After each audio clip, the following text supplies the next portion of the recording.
साथियों, अगर अभी तक आपने हमारे चैनल शोषित जंग को सब्सक्राइब नहीं किया है तो सब्सक्राइब जरूर करें और बेल आइकन दबाना ना भूलें ताकि हर लेटेस्ट धमाकेदार खबरों की अपडेट आप तक पहुंचाई जा सके।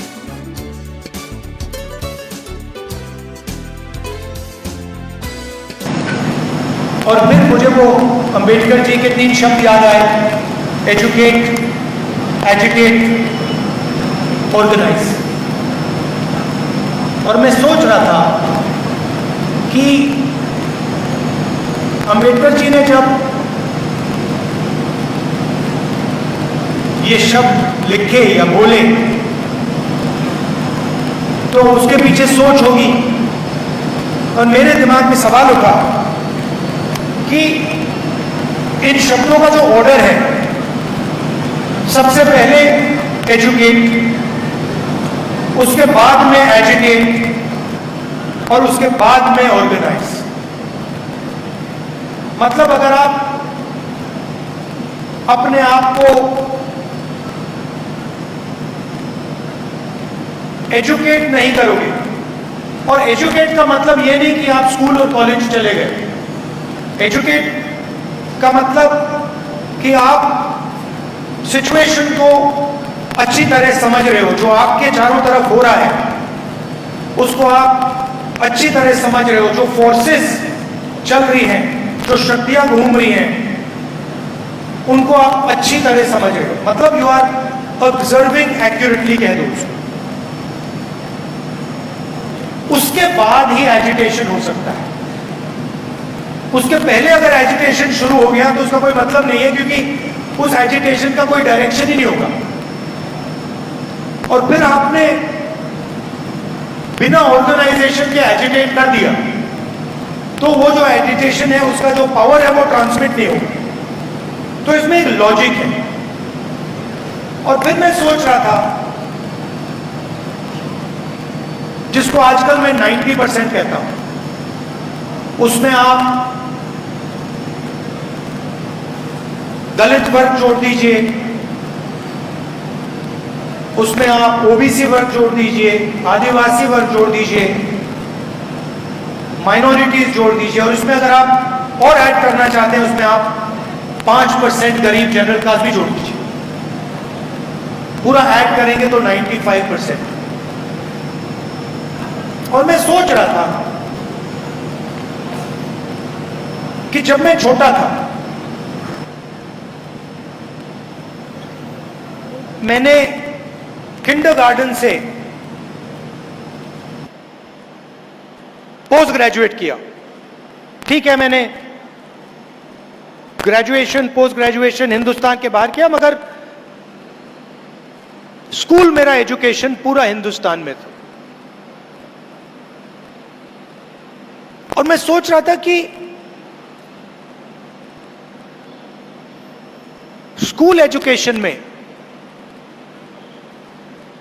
मुझे अनटचेबिलिटी के बारे में, दलितों के बारे में कितनी किताबें पढ़ने को मिली, कितने चैप्टर्स थे। हिस्ट्री तो बहुत बड़ी है, आज 15% है, 3000 साल पुरानी हिस्ट्री है, मगर एजुकेशन सिस्टम में 3 लाइन, 5 लाइन, 20 लाइन, उसी तरीके से अगर आप ओबीसी कम्युनिटी को देखें जो अभी आए, जिन्होंने मुझे मूर्ति दी, जैसे ही मैंने उनका हाथ मिलाया, अभी का एक्सपीरियंस बता रहा हूं आपको। कहां है?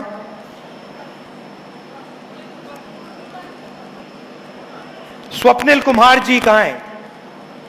कहां है? चले गए?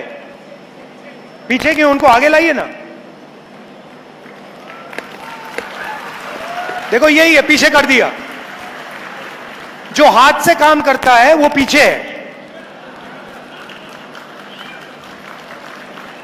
तो जैसे ही मैंने इनका हाथ मिलाया, कांटेक्ट होते ही मुझे पता लग गया कि इस हाथ में हुनर है। अब आप देखिए, जिसके हाथ में हुनर है उसको पीछे बैठा दिया, और ये हिंदुस्तान में 24 घंटा हो रहा है। 24 घंटा। जिसके हाथ में स्किल है, जिसके हाथ में कैपेबिलिटी है, जिसके हाथ में एक्सपीरियंस है, चाहे उसे आप नाई कहें, मोची कहें, कारीगर कहें, फैक्ट्री में वर्कर कहें, जिसके हाथ में हुनर है उसकी हिस्ट्री तो हमारे एजुकेशन सिस्टम में है ही नहीं। उसके बारे में कुछ कहा भी नहीं जाता है। उन्होंने क्या किया, कैसे किया, क्या उनके खिलाफ डिस्क्रिमिनेशन हुआ, क्या उनको सहना पड़ा, वो तो है ही नहीं। मैं अपना एक्सपीरियंस बता रहा हूं, पता नहीं शायद आपने स्कूलों में पढ़ा हो। मैंने स्कूल में ना दलितों की हिस्ट्री नहीं पढ़ी, ना दलितों की हिस्ट्री पढ़ी, ना पिछड़ों की हिस्ट्री पढ़ी। और आज तो उल्टा हो रहा है। आज वो थोड़ी सी हिस्ट्री जो है उसको भी मिटाया जा रहा है। और हिस्ट्री के बिना, अपनी स्पेस को पहचाने बिना, अपनी लोकेशन को समझे बिना एजुकेशन पॉसिबल ही नहीं है।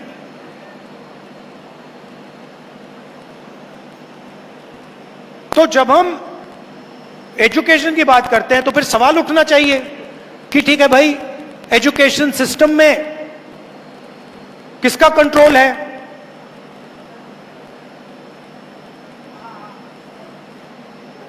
आप एजुकेशन सिस्टम को देखिए, आज पूरा का पूरा प्राइवेटाइज हो रहा है। गरीब बच्चे को डॉक्टर बनना हो, लॉयर बनना हो, ठीक है, वो सपना देख सकता है। भारत जोड़ो यात्रा में हजारों बच्चों से, क्या हुआ? नहीं नहीं, नो नहीं, नो नहीं, नो नहीं। हजारों बच्चों से मिला, सब कहते हैं मैं इंजीनियर बनना चाहता हूं, मैं डॉक्टर बनना चाहता हूं, मैं आईएएस में जाना चाहता हूं। और जब मैं इनसे बात कर रहा था, मेरे माइंड में क्या था कि मेरा देश इनसे झूठ बोल रहा है। इंजीनियर कितने लोग बनेंगे? डॉक्टर कितने बनेंगे? 2%, 3%, 5%, 7%, 90% तो नहीं बन सकते। बट हर रोज हमारे बच्चों को कहा जाता है कि भैया इंजीनियर बनने का सपना देखो, डॉक्टर बनने का सपना देखो, लॉयर बनने का सपना देखो। और फिर उनके माता पिता से कहा जाता है ठीक है भैया, अब आप 10 लाख रुपए निकालो, 15 लाख रुपए निकालो, 20 लाख रुपए निकालो, 1 करोड़ रुपए निकालो, 2 करोड़ रुपए निकालो। दे ही नहीं पाते।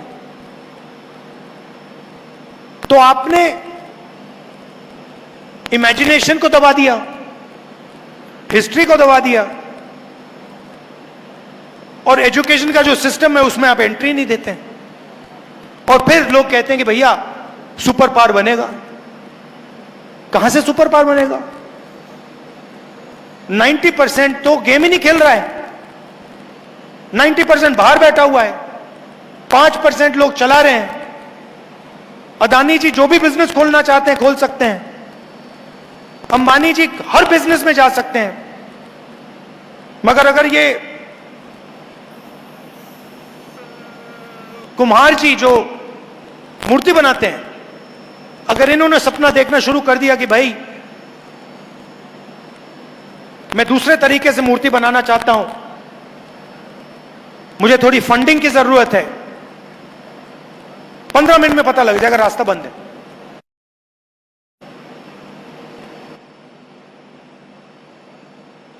और एक तरफ से बंद नहीं है, मैंने पार्लियामेंट में बोला था, मैंने चक्रव्यूह की बात की थी, और बड़ी इंटरेस्टिंग बात निकली। चक्रव्यूह का दूसरा नाम पद्मव्यूह है,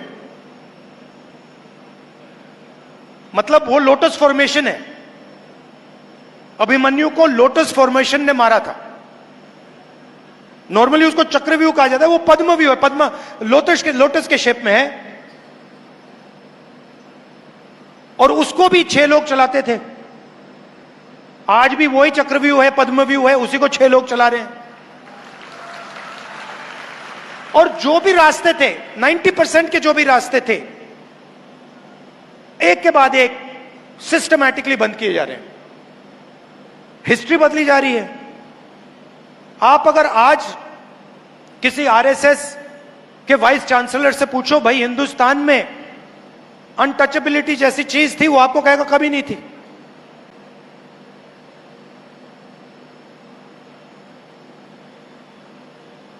रोहित वेमुला कुछ भी कह ले, उसके खिलाफ डिस्क्रिमिनेशन हुई नहीं।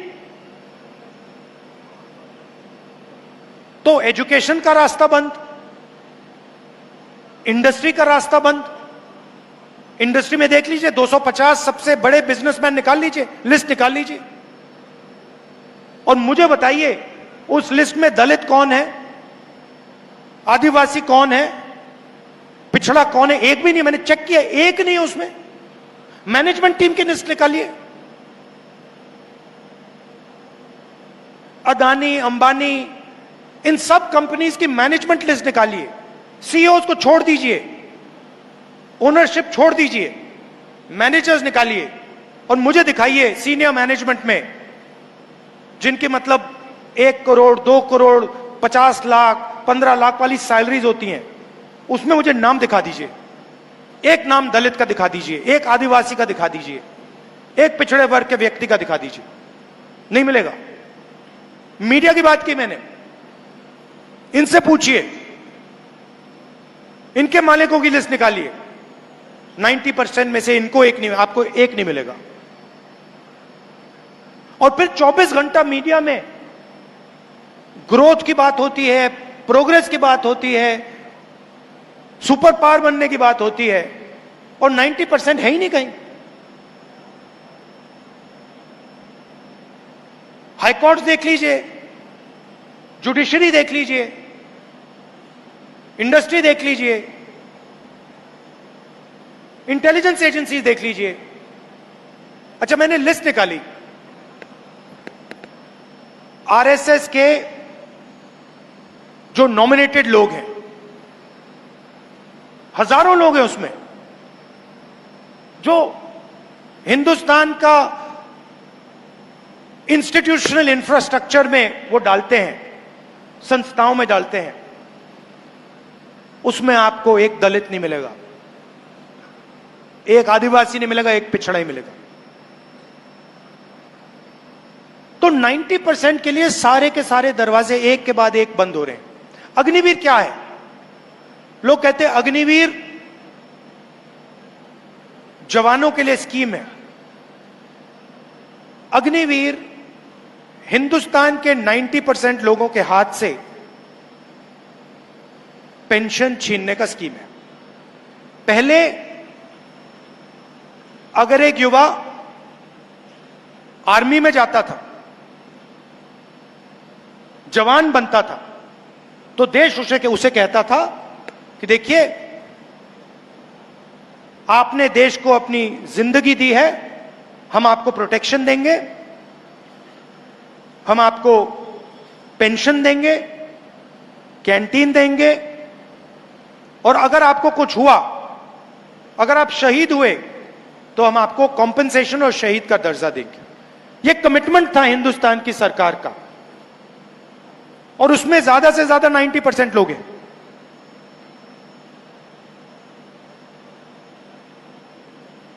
अग्निवीर किया, नाम बहुत सुंदर दिया, अग्निवीर, मगर अग्निवीर की सच्चाई क्या है? आपने हिंदुस्तान के जवान से पेंशन छीन ली, शहीद का दर्जा छीन लिया, कॉम्पेंसेशन छीन ली, कैंटीन छीन ली, और रिस्पेक्ट छीन ली। और आप सोचते हो कि उसको पता नहीं लगेगा। आप सोचते हो कि उसमें इतनी भी अकल नहीं है कि वो ये बात को समझ जाए। आप जाइए रिक्रूटमेंट सेंटर में, जाइए, सब खाली पड़े हुए हैं, कोई जाना नहीं चाहता। क्यों जाए? दो तरीके के आपने जवान बना दिए हैं। एक को आप पेंशन दे रहे हो, शहीद का दर्जा दे रहे हो, रिस्पेक्ट दे रहे हो, और उसी के साथ दूसरा जवान खड़ा है, उसका आपने नाम बदल दिया, उसको आपने अग्निवीर कह दिया, उसकी आपने पेंशन छीन ली, उसकी रिस्पेक्ट छीन ली, उसकी कैंटीन छीन ली, शहीद का दर्जा छीन लिया, कॉम्पनसेशन छीन लिया, और आप हिंदुस्तान को कह रहे हो देखो भैया हम बड़े देशभक्त हैं। मगर यह बात समझ आती है लोगों को। पहले पब्लिक सेक्टर हुआ करता था, पूरा का पूरा प्राइवेटाइज कर दिया। पहले उसमें रिजर्वेशन थी, अब पब्लिक सेक्टर गायब। एक के बाद एक प्राइवेटाइज हो रहा है। सक्सेसफुल पब्लिक सेक्टर यूनिट जो चल रहा है, प्राइवेट सेक्टर से कॉम्पीट कर रहा है, पैसे बना रहा है, लोगों को रोजगार दे रहा है, वो प्राइवेटाइज हो रहे हैं। उसको प्राइवेटाइजेशन नहीं कहना चाहिए, उसको डी रिजर्वेशन कहना चाहिए कि आपने उसको वहां से रिजर्वेशन हटा दिया, डी रिजर्व कर दिया, और आपने रिजर्वेशन हटा दिया। तो अब सवाल उठता है कि सालों से आरएसएस और बीजेपी ये काम कर रहे हैं, और फाउंडेशन यही है, कॉन्स्टिट्यूशन है। तो लड़ाई इसकी है, स्ट्रैटेजी ये है। मगर आगे क्या करना है? अगर हम कहें कि भैया कॉन्स्टिट्यूशन की रक्षा करनी है, तो फिर अगला पूछेगा भाई हाँ ठीक है, मगर कैसे? एक्शन क्या है कॉन्स्टिट्यूशन को बचाने की? तो दो तीन सिंपल से एक्शंस मुझे दिखाई दे रहे हैं। सबसे पहला एक्शन कॉन्स्टिट्यूशन को बचाने का, रिजर्वेशन की जो दीवार है 50% वाली, इसको तोड़कर हटाने का। क्योंकि आबादी 90% है, और जब मैं हिंदुस्तान की सरकार को देखता हूं, जो हिंदुस्तान के पूरे बजट को चलाता है, 90 आईएएस ऑफिसर्स इसको चलाते हैं। हिंदुस्तान के बजट का सारा पैसा, 100% पैसा ये 90 लोग डिसाइड करते हैं। 90 में से 3 ओबीसी हैं। आपकी आबादी 50% कम से कम, 90 में से 3 आपके। दलितों की आबादी 15%, उनके भी 3। आदिवासियों की आबादी 8%, उनका 1। मगर उससे बात समझ नहीं आती, 90 और 3 में से बात समझ नहीं आती। बात फाइनेंस की जब बात होती है तब समझ आती है। आपकी आबादी 50%, पिछड़ा वर्ग, ओबीसी, और हिंदुस्तान के बजट में अगर हिंदुस्तान 100 रुपए खर्च करता है तो 5 रुपए का डिसीजन ओबीसी अफसर लेते हैं। आबादी 50% और फाइनेंशियल डिसीजन 5%। दलित 15% आबादी, 100 रुपए में से 1 रुपए का निर्णय वो लेते हैं। और आदिवासी 8%, 100 रुपए में से 10 पैसे का निर्णय वो लेते हैं। तो अगर आप 90% का पूरा फाइनेंशियल डिसीजन मेकिंग पावर जोड़ दो तो 100 रुपए में से 6 रुपए 10 पैसे का निर्णय 90% हिंदुस्तान लेता है।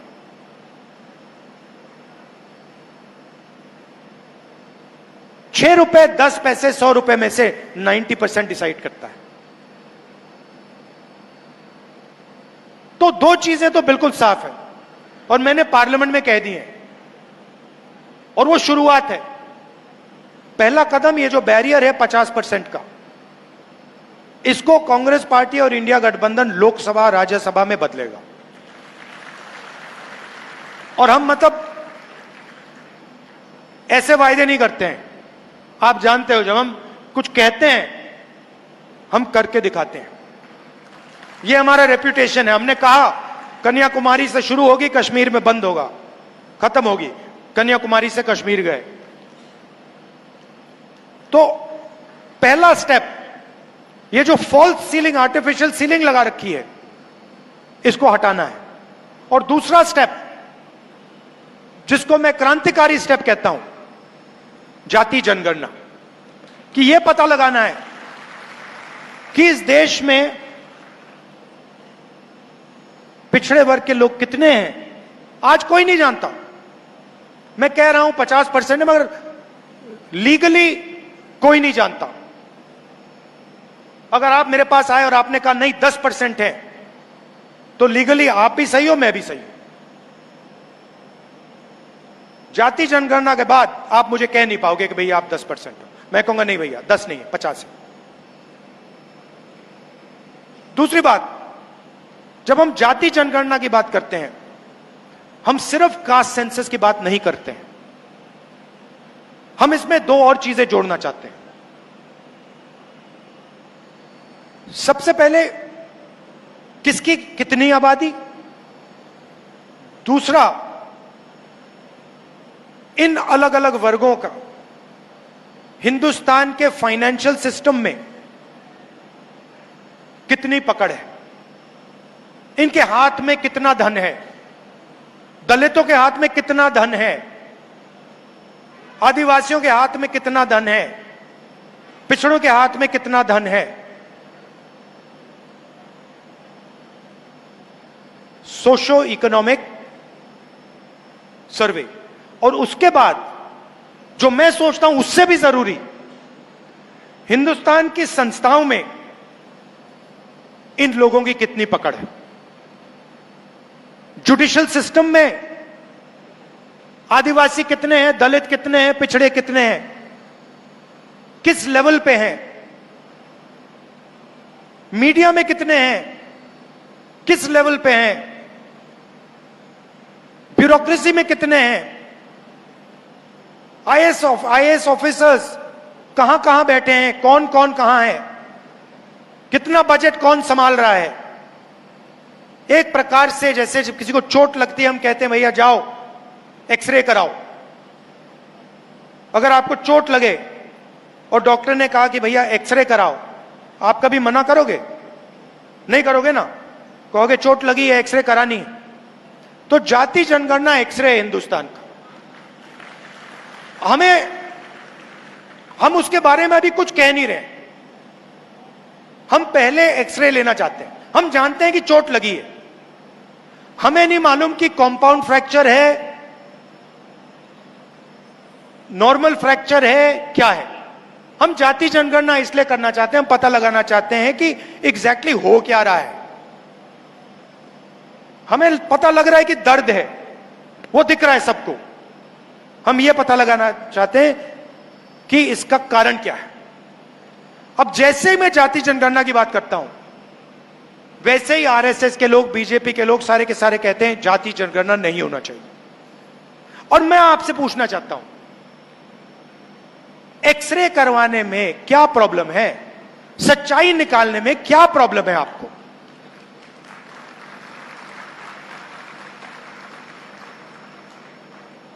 ये जाति जनगणना नहीं कराना चाहते हैं क्योंकि ये सच्चाई से डरते हैं। ये चाहते हैं कि देश के जनता को पता ना लगे, 90% को पता ना लगे, देश का धन, देश की संस्थाएं, देश को चलाने का सिस्टम किसके हाथ में है, कितना किसके हाथ में। और यह भी मैंने कहा दिया है, खारगे जी ने कहा है, मैंने कहा है, कांग्रेस पार्टी की पूरी लीडरशिप ने वर्किंग कमेटी में कहा है कि 50% रिजर्वेशन की जो दीवार है उसको तोड़ेंगे और जाति जनगणना को लोकसभा में, राज्यसभा में पास करके दिखाएंगे। और आप यह भी समझ लीजिए, इसको कोई शक्ति नहीं रोक सकती है। दुनिया में कोई शक्ति नहीं है। मोदी जी कुछ भी कर लें, कोई भी डांस गाना कर लें, बीजेपी कोई भी नाच ले, आरएसएस कुछ भी कर ले, आप देखना, लिख के ले लो, जाति जनगणना हिंदुस्तान की लोकसभा और राज्यसभा में पास होगा और कानून बनेगा। और सच्ची राजनीति, 90% की जो राजनीति है, इन दो कदमों के बाद शुरू होगी। क्योंकि फिर हमें 21वीं सदी है, डेटा के बिना, इंफॉर्मेशन के बिना कुछ होता नहीं है। जाति जनगणना के बाद सारा का सारा इंफॉर्मेशन, डेटा हमारे हाथ में होगा। तो यह मैं आपसे कहना चाहता था कि बीजेपी और आरएसएस सारे के सारे रास्ते बंद कर रही है। हमें रास्ते खोलने हैं, इसको डिफेंड करना है, क्योंकि अगर यह छिन गया तो फिर सब गया। और ये सब लोग जानते हैं। आपने देखा होगा, देखिए, आपने देखा होगा, पहले नरेंद्र मोदी जी 400 पार कह रहे थे, याद है आपको? 400 पार, 400 पार, मुस्कुराते थे, 56 इंच की छाती थी। उसके बाद क्या हुआ? उसके बाद हिंदुस्तान की जनता ने बिना उन्हें एक शब्द बोले उन्हें कह दिया, इसको आपने छुआ, फिर देखो क्या होता है। और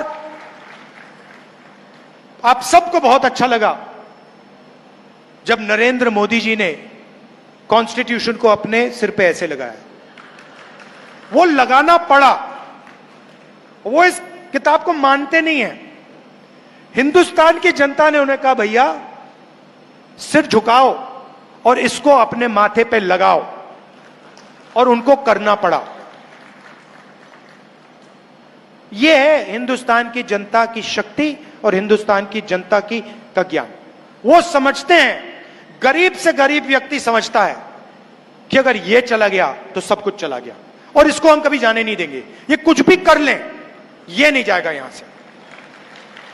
और इसकी रक्षा करने के दो सबसे बड़े तरीके हैं।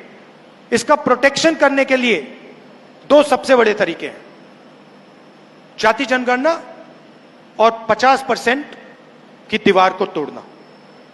और तरीके भी हैं, मगर ये पहले दो कदम हैं। आप यहां आए, आपने डिस्कशन किया, आप कॉन्स्टिट्यूशन के लिए लड़ते हो, जीते हो, मरते हो, इसके लिए मैं आपको दिल से धन्यवाद करना चाहता हूं। और मैं आपको कहना चाहता हूं कि जहां भी मेरी जरूरत होगी, जहां भी मेरी जरूरत होगी 90% की मदद करने के लिए, मैं वहां जैसे ही आप ऑर्डर दोगे मैं हाजिर हो जाऊंगा। और क्यों? क्योंकि मैं जानता हूं कि देश 90% के बिना चल नहीं सकता है। देश हुनर की रिस्पेक्ट करे बिना चल नहीं सकता है, खोखला है। और हमें खोखला देश नहीं चाहिए, हमें मजबूत देश चाहिए। और अगर हमें मजबूत देश चाहिए तो उसमें 90% लोगों की भागीदारी होनी ही पड़ेगी, और चॉइस ही नहीं। आप सबका दिल से धन्यवाद, नमस्कार, जय हिंद।